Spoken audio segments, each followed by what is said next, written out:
وعلى رسوله الكريم اما بعد فاعوذ بالله من الشيطان الرجيم بسم الله الرحمن الرحيم ربنا اكشف عنا العذاب انا مؤمنون صدق اللہ العظیم۔ کتاب رحمت قرآن مجید برہان رشید کا پارہ نمبر 25 سورہ الدخان آیت نمبر 12۔ ارشاد فرمایا، اس دن کہیں گے اے ہمارے رب ہم سے عذاب کو دور کر دے، ہم ایمان لاتے ہیں۔ یہ اس آیت کا ترجمہ ہے۔ ہوگا کیا؟ جیسے آپ نے کل سماعت کیا، جس دن وہ دھواں لوگوں کو ڈھانپ لے گا، لوگ اس دھوئیں کو دیکھ لیں گے، تو اس دن وہ لوگ کہیں گے کہ یہ ایک دردناک عذاب ہے، مان لیں گے، اور پھر رب العالمین کی بارگاہ میں فریاد کریں گے کہ اے ہمارے رب ہم سے یہ جو دھوئیں کا عذاب ہے یہ دور کر دے، اور ساتھ یہ کہیں گے کہ ہم ایمان لاتے ہیں، تیرے نبی کریم صلی اللہ علیہ وسلم کی اور قرآن کی تصدیق کرتے ہیں۔ چنانچہ اس قحط سالی سے تنگ آ کر ابو سفیان جانب عالم صلی اللہ علیہ وسلم کی خدمت میں حاضر ہوئے اور عرض کی کہ آپ دعا فرمائیں، اگر قحط دور ہو گیا تو ہم آپ پر ایمان لے آئیں گے۔ آگے سنیے، انا لہم الذکریٰ وقد جاءہم رسول مبین ثم تولوا عنہ وقالوا معلم مجنون۔ آیت نمبر 13 اور 14۔ ان کے لیے نصیحت ماننا کہاں ہوگا، حالانکہ ان کے پاس صاف بیان فرمانے والا رسول تشریف لا چکا۔ پھر وہ اس سے منہ پھیر گئے اور کہنے لگے یہ تو سکھایا ہوا ایک دیوانہ ہے۔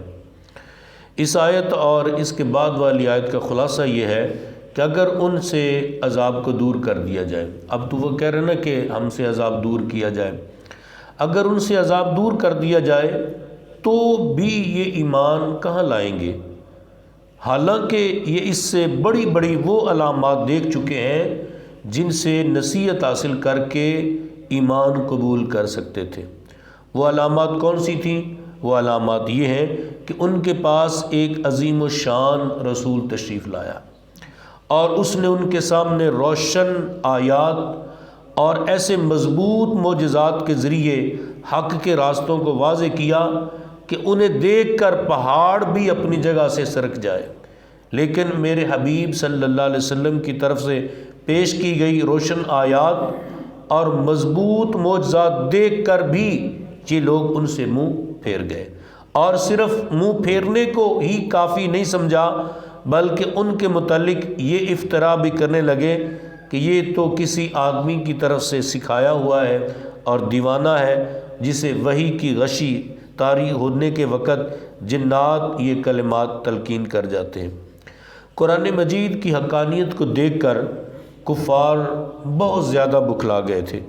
اسی وجہ سے قرآن کریم نے لوگوں کو بہکانے کے لیے کبھی کچھ کہتے اور کبھی کچھ، جیسے کبھی وہ یہ دعویٰ کرتے کہ نبی پاک صلی اللہ علیہ وسلم کو کسی آدمی نے سکھایا ہے، جیسا کہ سورہ نحل میں ارشاد ہے، اور بے شک ہم جانتے ہیں کہ وہ کافر کہتے ہیں کہ اس نبی کو کسی آدمی نے سکھایا ہے۔ پھر ان کفار کا رد کرتے ہوئے رب العالمین نے جواب دیا، جس آدمی کی طرف یہ منسوب کرتے ہیں اس کی تو زبان ہی عجمی ہے، اور یہ قرآن پاک تو عربی میں نازل ہوا ہے۔ کبھی یہ کہتے نبی اکرم صلی اللہ علیہ وسلم نے یہ قرآن اپنی طرف سے بنا لیا ہے، جیسے سورہ فرقان میں ہے، کافروں نے کہا کہ یہ قرآن تو صرف ایک بڑا جھوٹ ہے جو انہوں نے خود بنا لیا، اور اس پر دوسرے لوگوں نے بھی ان کی مدد کی، تو اللہ تعالیٰ نے ان کا رد کرتے ہوئے ارشاد فرمایا تو بے شک وہ کافر ظلم اور جھوٹ پر آ گئے۔ اور کبھی کافر یہ دعویٰ کرتے ہیں قرآن پہلے لوگوں کی کہانیوں پر مشتمل ایک کتاب ہے، جیسا کہ سورہ فرقان میں ارشاد فرمایا، اور کافروں نے کہا یہ پہلے لوگوں کی کہانیاں ہیں جو اس نبی نے کسی سے لکھوا لی ہیں اور یہی ان پر صبح و شام پڑھی جاتی ہیں۔ آگے سنیے، انا کاشف العذاب قلیلا انکم عائدون، آیت نمبر 15۔ ارشاد فرمایا ہم کچھ دنوں کے لیے عذاب دور کرنے والے ہیں، بے شک تم پھر لوٹنے والے ہو۔ اس آیت میں کفار مکہ سے فرمایا جا رہا ہے کہ جیسے ہی ہم تم سے کچھ دنوں کے لیے عذاب کو دور کر دیں گے، ہوگا کیا؟ تم پھر شرک کی طرف لوٹ جاؤ گے، جس پر تم پہلے قائم تھے، جو کام تم پہلے کرتے تھے وہی کام اب کرو گے۔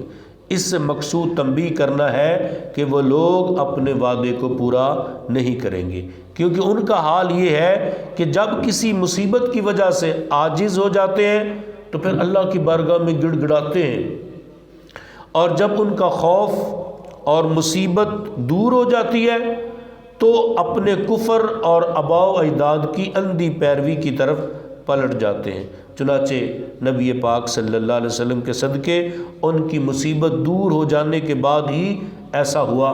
وہ جو 61 سالی کی مصیبت ان کی پر آئی تھی، رب العالمین نے محبوب کریم صلی اللہ علیہ وسلم کی دعا سے اس کو دور کر دیا، لیکن پھر ایسا ہی ہوا کہ وہ لوگ ایمان نہ لائے اور اپنے کفر اور شرک پر قائم رہے۔ رب تعالیٰ کی بارگاہ میں دعا ہے کہ وہ مجھے اور آپ کو پاک کلام سمجھ کر عمل کی توفیق نصیب فرمائے۔